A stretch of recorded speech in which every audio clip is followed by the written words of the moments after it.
Muy buen día, estamos en una nueva edición de Vamos a Conversar. El día de hoy nos atañe la investigación jurídica y vamos a hablar sobre la importancia de esta, sus retos y desafíos. Pero antes de ello quisiera abordar un poco de qué va el derecho y cuál es la relevancia dentro de la sociedad, para después esclarecer qué tiene que ver la investigación jurídica y si esta es en realidad una base y un sustento para lo que es el derecho.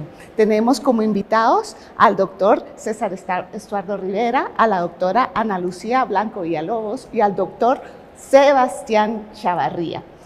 Les decía el día de ayer que a mí me hubiese encantado tener profesores como ellos que retaran la inteligencia, así que hoy los tenemos y se los traemos a ustedes para que los reten y puedan después encontrarlos y debatir con ellos. Entonces, tratando sobre la pregunta inicial, ¿de qué va el derecho y por qué se sustentaría sobre una investigación jurídica? ¿Cuál es la finalidad del derecho? Podemos empezar con las damas, siguiendo un orden, y luego vamos abordando con los demás invitados.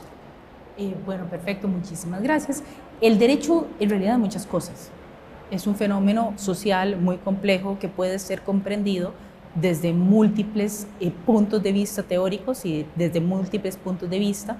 Es en parte, el derecho es una disciplina, es también un ordenamiento jurídico y además tiene su propia área de producción del conocimiento sobre el fenómeno jurídico. Y es así como la segunda parte de la pregunta, que era ¿por qué es importante la investigación jurídica? Justamente por estas múltiples dimensiones y complejidades que tiene el fenómeno jurídico y la importancia a su vez que tiene el fenómeno jurídico como regulador de la conducta humana para cualquier sociedad. De acuerdo. Doctor. Bien, comparto con Ana Lucía. Definitivamente el derecho es un fenómeno muy complejo que puede ser entendido de muchas formas y yo solamente adicionaría de que el derecho también es un sistema.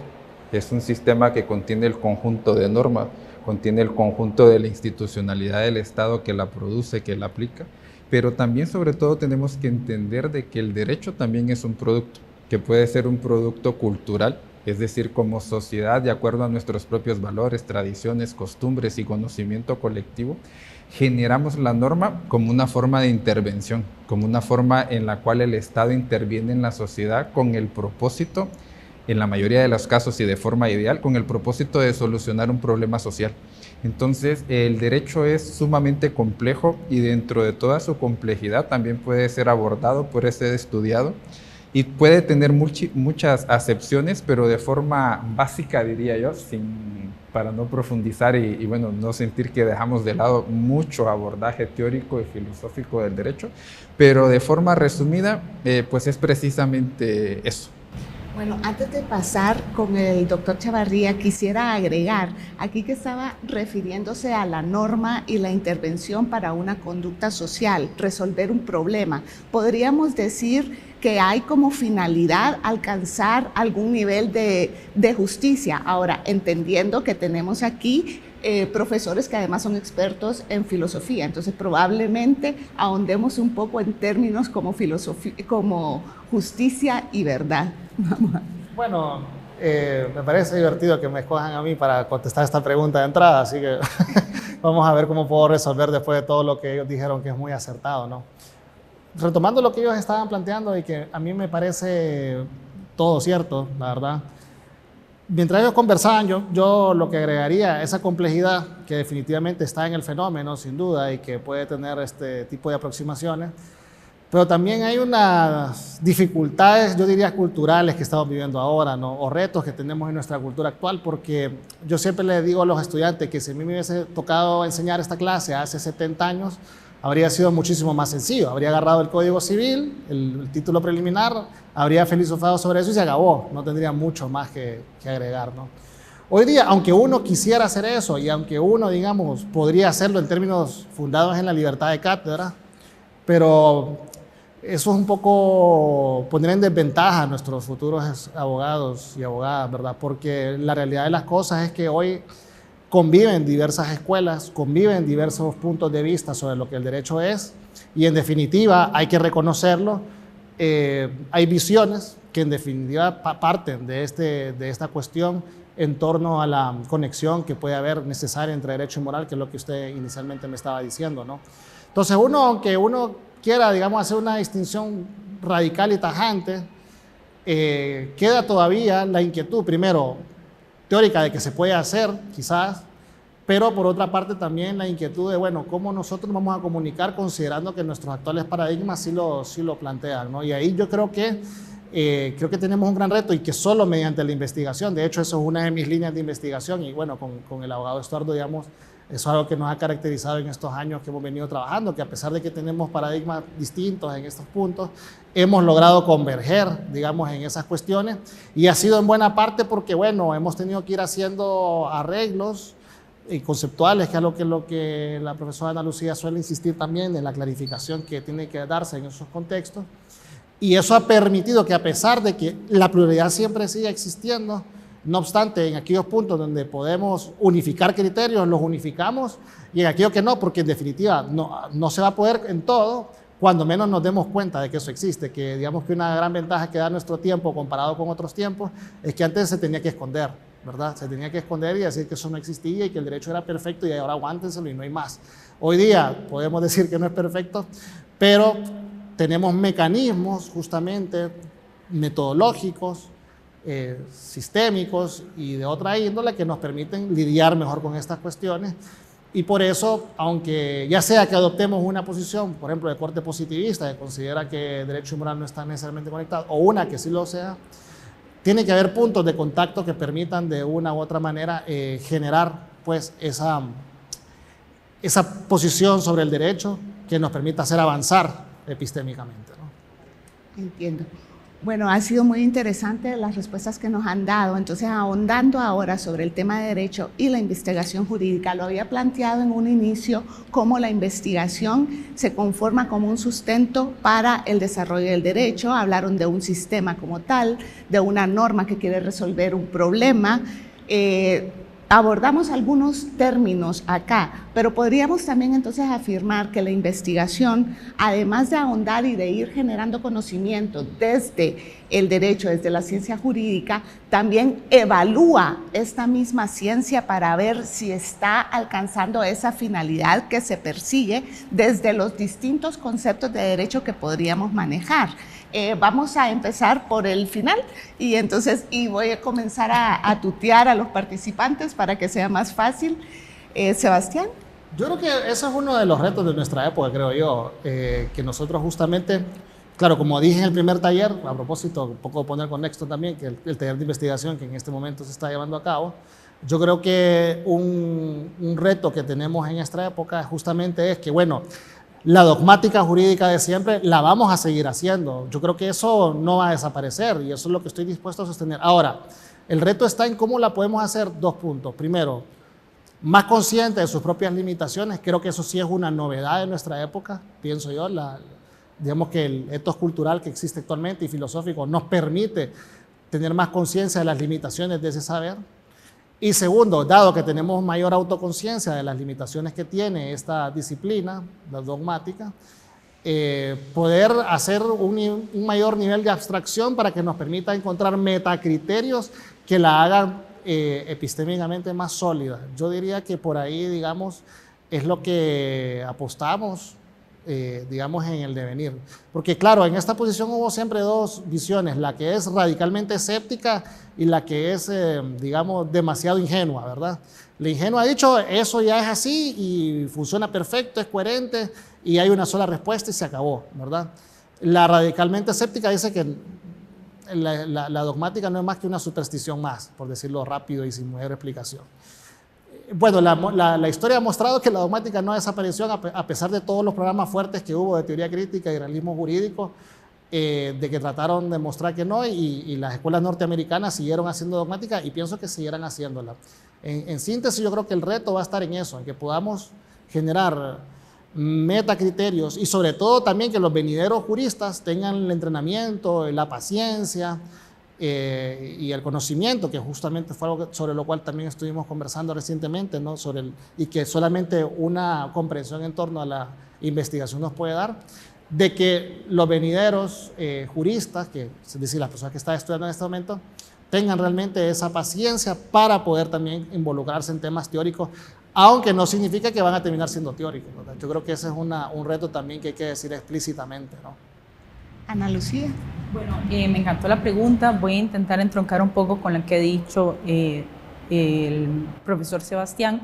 Coincido por completo en que la dogmática no va a desaparecer, principalmente por dos razones. Primero, es uno de los pilares tradicionales del conocimiento jurídico, y segundo, cumple una función práctica relevante, que es, entre otras cosas, brindar coherencia, brindar argumentos para contribuir al ejercicio práctico, digamos, construir argumentos en abstracto que eventualmente puedan ser invocados, sea por el litigio, sea por la judicatura, para la resolución de problemas jurídicos concretos que son sometidos ante su conocimiento, ¿no? Entonces, en efecto, y me parece además que es una actividad epistémicamente valiosa. Es valioso contar con buena dogmática jurídica. Creo que el ordenamiento jurídico y el derecho, en tanto fenómeno social, se nutre de una buena dogmática jurídica, y eso entronca totalmente con la importancia de la investigación jurídica. Sobre su pregunta, que me encantó, que es si dentro de la investigación jurídica podemos evaluar o establecer criterios para evaluar nuestra propia producción de conocimiento. En mi punto, como buena racionalista crítica, ¿verdad? Mi punto es absolutamente sí. Es más, podemos construir criterios desde diversos ámbitos evaluativos.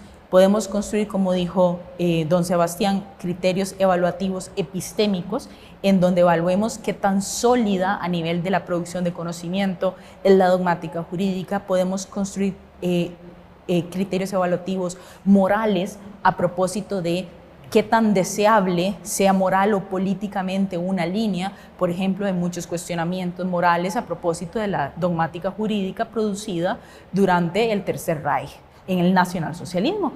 Y noten que esa es una evaluación, pero no es una evaluación epistémica, es una evaluación moral que también es una actividad racional digna de ser realizada, ¿verdad? Coincido, para finalizar, que es necesario proponer criterios metateóricos de evaluación, y yo nada más le añadiría criterios metateóricos intersubjetivamente controlables a lo que dijo Sebastián. César. Bien, yo creo que a propósito de los macroparadigmas que hablaba Sebastián, y sobre todo de las complejidades que hablábamos y de la conveniencia política de los juicios morales, yo diría que es precisamente el principal reto del derecho como ciencia y que tenemos como investigadores científicos, es precisamente que la hipercomplejidad sí o sí se traduce en la flexibilización en aras de no caer en una rigidez que al final acabe limitando lo que hoy por hoy consideramos todavía lo que es la finalidad última del derecho, que es garantizar la dignidad de la persona humana. Pero esa flexibilidad, a propósito de lo que decía Ana Lucía, pues no tiene por qué ser irracional. Por el contrario, tiene que seguir siendo muy racionalista para poder contener el poder público y también contener el poder privado.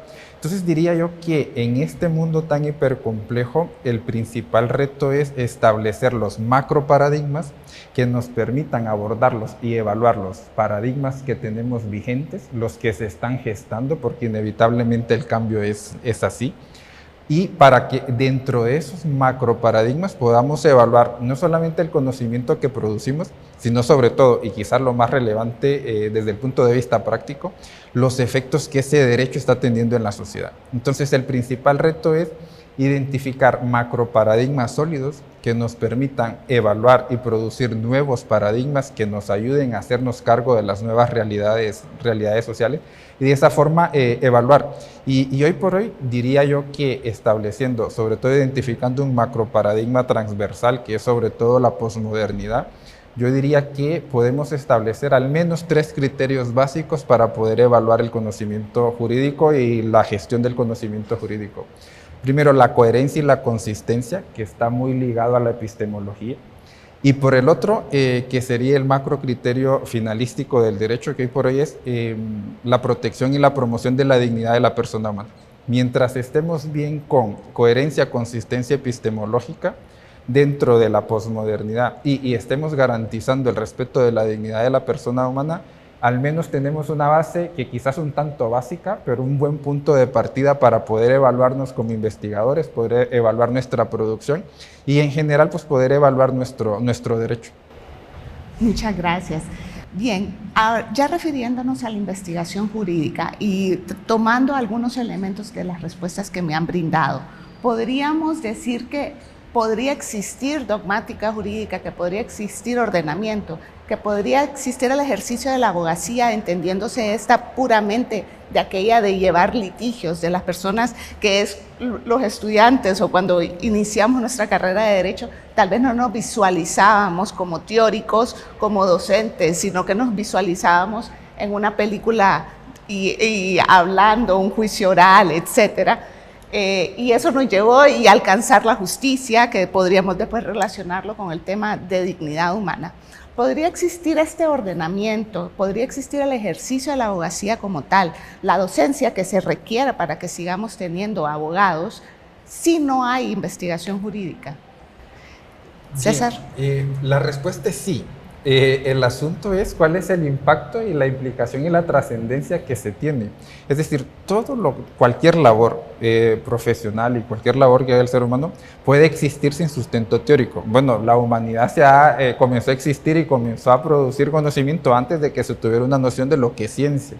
Pero el asunto es que es la ciencia, la evidencia y los datos lo que nos ayuda precisamente a tomar decisiones racionales y nos ayuda a ir evaluando las consecuencias y las implicaciones prácticas que ese conocimiento tiene en la sociedad. Entonces, a propósito que Ana Lucía hablaba del Tercer Reich y de todo lo que sucedió en la Alemania nazi, pues ese es un claro ejemplo de lo que sucede precisamente cuando tenemos un conocimiento o una práctica que se desvincula de la ciencia, que se desvincula de la teoría y se desvincula de todo lo que es humano.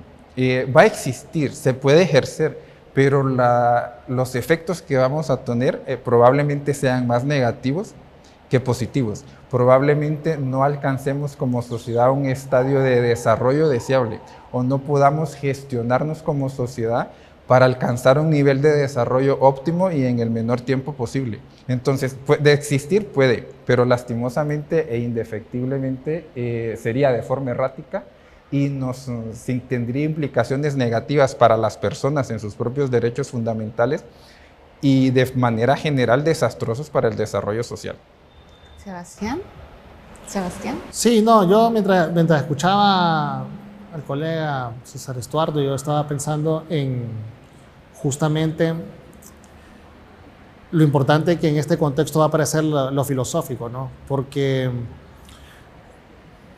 los niveles de abstracción, en la medida que vamos subiendo, porque claro, en un nivel estamos en la parte de los datos, que muy bien él estaba comentando ahí, ¿verdad? Pero luego está este nivel en el cual nos hacemos la pregunta respecto a la pregunta, ¿no? Y yo creo que porque claro, el tema del Tercer Reich siempre es un tema ahí bien polémico, porque hasta qué punto podríamos decir que ellos no tenían alguna reflexión. Si nos quedamos meramente en el nivel de abstracción de ellos, probablemente ellos estaban perfectamente justificados en lo que estaban planteando, ¿no? Entonces, por eso es bien importante que a ese nivel le agreguemos también el nivel, digamos, metareflexivo, ¿verdad? Porque si no, nos vamos a volver prisioneros de nuestra propia época, ¿no? De nuestra propia historia. Entonces, en la línea que estaba diciendo el colega César Estuardo, definitivamente, o sea, se puede, sí, pero después no nos andemos quejando, ¿no? Cuando tenemos momentos históricos que realmente nos resultan repudiables algunas situaciones, que realmente atentan contra el menor sentido de dignidad que podemos nosotros postular, y porque en buena parte, digamos, nos quedamos en un cierto nivel, digamos, de aproximación. Yo suelo tenerle mucho temor, mucho miedo a la gente que quiere hablar de pura práctica o de pura praxis, ¿verdad? Bueno, eso ya existió. Yo creo que aquí el doctor Estuardo, creo que de alguna manera, con ese un momento, ¿no? Entonces yo creo que sí, definitivamente se puede, sí, no se debe, y sobre todo por estas implicaciones que estoy tratando pues de desarrollar. Gracias. Entonces, sobre esa línea, y voy a tomar provecho de su base académica de filosofía, tomando algunos elementos como dignidad humana, justicia, todo lo que tiene que ver, que usted mencionó, Ana Lucía, propiamente del Tercer Reich. Podríamos decir entonces que si no hay desde una investigación que ahonde en el conocimiento de todo esto, no podríamos llegar a proteger, siguiendo el concepto que nos estaba dando César, a la persona, a la dignidad humana. Y si hemos asociado esos términos o esos conceptos que tenemos de verdad y justicia a garantizar esa dignidad humana de la persona. Eso es una pregunta bastante interesante. Vamos a ver cómo me aproximo a ella. ¿Es necesaria la investigación jurídica para garantizar que el derecho cumpla su finalidad de protección a la dignidad humana? No lo sé si es necesaria para garantizarlo, pero me parece que sí es indispensable para medir si lo estamos logrando o no. Esa sería mi respuesta, porque ya se vuelve un asunto entre teórico y empírico, determinar si el ordenamiento jurídico está tutelando efectivamente ciertos valores que queremos que tutele. Y ahí sí no hay forma de entrarle ni de responder esa pregunta si no es mediante investigación jurídica, ¿verdad? Entonces, a lo mejor, por suerte, por un asunto de suerte, ¿no?, acertamos en un ordenamiento jurídico maravilloso, ¿verdad? Legislación perfecta y resulta que funciona de las mil maravillas. Bueno, no sabemos. Lo sabremos cuando lo investiguemos. Entonces, podría ser que por suerte tuviéramos un ordenamiento que azarosamente terminara protegiendo adecuadamente la dignidad o terminara funcionando justamente, lo cual considero muy implausible, pero podría ser, al menos no es una contradicción lógica, ¿no? Pero en el momento en que queramos saber si eso es así o no y medir su eficacia y medir su funcionamiento, la disciplina encargada de eso pertenece a la investigación jurídica. Muchas gracias. Entonces, refiriéndonos siempre al tema central, que es la investigación jurídica, ¿qué podríamos decir nosotros respecto a todos aquellos que quieren aplicar métodos de otro tipo de ciencias, ciencias sociales, que si se aplican o no se aplican, o que cuestionen si el derecho es científico o no, o el conocimiento jurídico es científico o no? ¿Cuáles son esas propuestas que podríamos hacer? ¿Hay novedad o alguien ya lo determinó como tal? ¿Qué podríamos aportar a esta idea y tal vez ayudar a toda la comunidad respecto a si el derecho es un arte o no es un arte? Sebastián. Bueno, yo creo que aquí estamos tocando o podrían ser las dos cosas, ciencia y arte, ¿verdad? Sí, porque nos lleva a ejercer una serie de papeles. Sí, ahí estamos tocando fibras delicadas, ¿no? Vamos a empezar de forma amable, digamos, ¿no? Porque en potencia podríamos hacer investigaciones empíricas del derecho, sí, digamos, si a alguien le estresa demasiado ese planteamiento, respondamos que sí, directamente. Ahora, lo que se está lo que habría que decir es lo siguiente: muchas de las preguntas que nos hacen, ya sea un cliente o un futuro político, por ejemplo, o cualquier persona que se aproxima, nos hace preguntas cuya respuesta encontraremos en un estudio empírico, o la respuesta la vamos a derivar justamente de lo que en nuestra sociedad, en el ordenamiento, se ha establecido como prohibido, obligatorio o permitido. Porque si es lo segundo, de poco o nada me va a servir ponerme a hacer encuestas, focus grupos y cualquier otro tipo de metodología que quiera usar, porque no iba por ahí la pregunta. Entonces yo creo que, yo sé que, y aquí siendo un poco más tajante, ¿verdad? Yo creo que en nuestra cultura universitaria contemporánea todavía seguimos con, y aquí la colega Ana Lucía podría desarrollar mejor esta parte, estamos todavía con una filosofía de la ciencia muy de escolar, ¿verdad? Que ciencias sociales, ciencias naturales, y si no está ahí, está fuera, ¿no? Yo en este punto reivindico mucho a Kelsen, ¿verdad? En este punto, porque fue el primer jurista, creo yo, o uno de los primeros que dijo, a ver, debatamos con los epistemólogos, ¿no? ¿Por qué tendría que ser esa la... Luego podemos refutar los lineamientos que él dio, ¿verdad? Podemos problematizar su nociología, lo que ustedes quieran, su neocantismo de fondo, lo que quieran, pero lo importante es, al fin y al cabo, que si nosotros vamos a exigirle a una unidad, como por ejemplo a la nuestra, a la jurídica, que nosotros adoptemos un determinado posicionamiento nociológico o un determinado posicionamiento epistemológico, bueno, por lo menos antes hagamos la reflexión de por qué tendría que hacer lo que se nos está imponiendo, ¿no?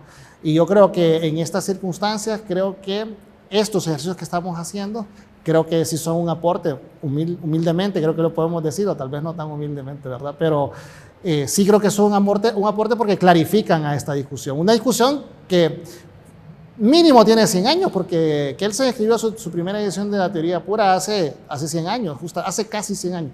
Para ser más exactos, hace 90 años, ¿no? Pero que todavía, porque sabemos que el derecho, como dice Nino en una de sus obras, tiene una acepción positiva, pero cuando queremos realmente evaluarlo, todavía no estamos muy claros en ese punto. Bueno, creo que una parte importante de la investigación jurídica, y es una de las razones por las cuales yo dedico muchas de mis horas de investigación, es a la parte teórica, que casi nadie le quiere entrar, como se dice cotidianamente, pero yo digo que la única forma de justamente, y filosófica además, que la única forma justamente de poder responder a estas inquietudes y que todos podamos tener un poco más de conciencia en estos puntos, es justamente planteando posicionamientos epistemológicos que nos permiten justamente decir, bueno, en este caso la metodología que debemos aplicar tiene que ser de corte normativista y darle la explicación de por qué. Y sin tener que caer en lo... Y creo que esta debería ser una ventaja de nuestra época, ya lo dije, pero lo voy a repetir. Hace 30, 40 años esto era más difícil, porque cada quien se circunscribía en su propia escuela y se acabó, no había más. Yo creo que ahora está empezando a haber un poquito más de posibilidad de que la discusión epistémica sirva como de preámbulo para luego, digamos, tener mayor claridad de lo que queremos lograr ya en las investigaciones concretas, ¿no? Porque definitivamente sí pueden hacerse estudios empíricos de diversas formas. De hecho, los necesitamos, lo acaba de decir la profesora Ana Lucía. Habrá cosas que definitivamente solamente contrastando lo relativo a lo empírico o lo normativo podremos saber si nos estamos aproximando, ¿no?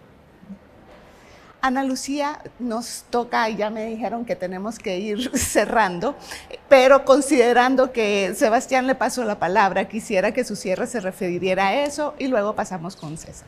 Sí, puntualmente. Esta pregunta de si el derecho es una ciencia o no, me genera un poco de incomodidad porque por un lado, la respuesta analítica depende del concepto de ciencia que estemos manejando, ¿no? Si ciencia es la scientia de los antiguos, que quería decir saber ordenado, con pretensiones de racionalidad, justificado, es decir, no cualquier charlatanería, sino un desarrollo teórico, argumentado, coherente, sistemático, claro que sí, claro. La dogmática, sí, claro que sí. Si el concepto de ciencia que queremos utilizar es el concepto empírico, falsable, experimental, que nace entre 1500 y 1700, pues no, ¿verdad? ¿Y por qué la pregunta me genera un poquito de incomodidad? Porque pareciera a veces suponer que si el derecho no es ciencia en este segundo sentido más rígido, ¿verdad? Más experimental, más cuantitativo, entonces no vale la pena. Entonces es una charlatanería y contra esa postura sí estoy muy en desacuerdo.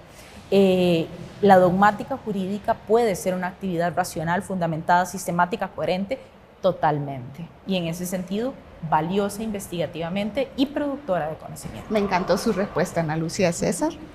Bien, ya para cerrar, creo que podríamos ser un tanto más puntuales debido a toda la explicación que hemos tenido. Y bueno, yo diría, para las personas que quieren abordar y hacer la investigación jurídica y hacer abordajes desde otras disciplinas, simplemente diría yo, reconocer el valor de las otras ciencias y sobre todo respetar el lugar que nosotros tenemos frente a las otras ciencias.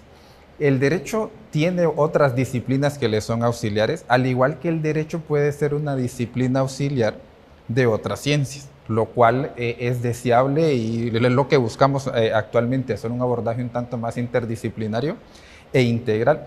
Pero entonces ahí todo deriva, diría yo, del respeto y de ser conscientes del lugar que yo ocupo frente a mi propia ciencia y frente a las demás ciencias. Entonces siempre suelo decirle a mis alumnos, Bueno, si usted estudia Derecho, se espera que su investigación sea jurídica. Y si usted hace una investigación interdisciplinar, pues usted respeta el conocimiento de la otra ciencia. Entonces, decirle a quienes quieren hacer un abordaje desde otra disciplina del derecho, pues valore lo que es el derecho como ciencia, sepa que el derecho va a ser su ciencia auxiliar y respete su posición frente a su propia ciencia y la relación que tiene su propia ciencia para con el derecho. Y en la base de ese respeto y de esa sinergia podemos crear conocimiento realmente útil, interdisciplinario, que al final de cuentas es lo que permite superar y resolver los grandes problemas complejos e interdisciplinares que tiene la humanidad. Muchísimas gracias, muchas gracias por acompañarnos. De verdad que es muy enriquecedor este conversatorio. No nos dio tiempo para más, lastimosamente, y con el conocimiento que tienen los profesores, podríamos haber estado, creo que 4 horas, sino más, y abordando cada uno de los temas. Espero que esto les haga más atractivo lo que quiere decir la investigación jurídica, que lo consideremos más allá de una ciencia auxiliar a veces, porque sí es ciencia auxiliar, porque en todas las investigaciones siempre van a ser una cita, por lo menos, de algún tipo de fundamento de la normativa. Entonces, nos necesitan a los abogados, nos necesitan a los investigadores. Los abogados que litigan necesitan a los investigadores. Les digo que cuando ya no saben cómo salir de un problema, necesariamente acudirán a un académico. Entonces, los invito a que haya más producción en investigación jurídica, que nos acompañar a otras facultades, y esta fue una edición más de Vamos a Conversar.